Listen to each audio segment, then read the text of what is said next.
Hello everyone, welcome to the CTV News on Calabash TV and on the Wave Radio 94.5. I am Lisa Joseph.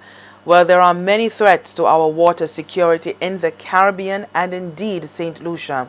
From the pattern of development that is concentrated along our coast and hillsides, causing contamination of waterways, pesticide runoff, and groundwater contamination, all call for national programs that build awareness of the importance and contribution of water to our well-being. These effects could be alleviated through the introduction of newer and better technologies that aim to reduce the threats to water availability in the country and ensure social and economic progress. The issue has been critical for the authorities since 2010, when St. Lucia experienced a severe drought. Those conditions persisted, and today the island is still reeling from drought. There is concern that, much like last year, a water-related emergency may have to be declared. On Sunday, the 22nd of March, the global community will observe World Water Day. The Global Water Partnership Caribbean is raising its voice for the occasion about the need to maintain a dedicated water goal in the Sustainable Development Goals, which replace the Millennium Development Goals at the end of this year. St. Lucia's Sustainable Development Minister, Dr. James Fletcher, has joined other regional leaders in backing the move. And for the first time, water is very prominently featured among the Sustainable Development Goals. It's actually Sustainable Development Goal number 6 out of 17. So I think we need to get everybody together, not just government, but the managers of the water authorities, the stakeholders and the international community to understand the unique challenges that we face as small island developing states, and to really fashion solutions that are unique to us, and crucially to be able to mobilize the resources to deal with not just water storage but also water distribution, and look at water in all its segments. It has been determined that the Caribbean Basin has a worrying situation with water security.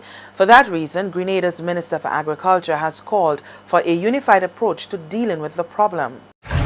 Whether it is too little rain, whether it is too much rain, the issue of climate change is affecting all of us, and we within the Caribbean region are one of the most vulnerable as small island developing states with regard to the negative impacts of climate change.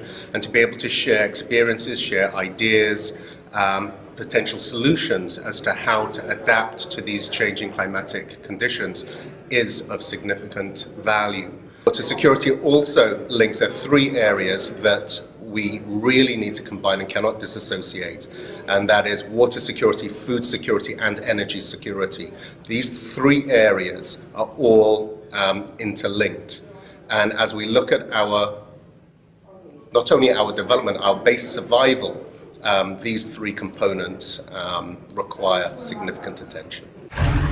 Part of the discussion on water security highlights the importance of water production. In the region, it is believed that not enough is being done to harvest the natural resource. There is a virtual water bankruptcy in the context of collecting it, harvesting it, and treating with it. And that therefore, we must come together as a Caribbean regional institution in order to share our stories, to see how we bring about solutions and what are our challenges, what are the strengths we can provide, what are the opportunities that are there.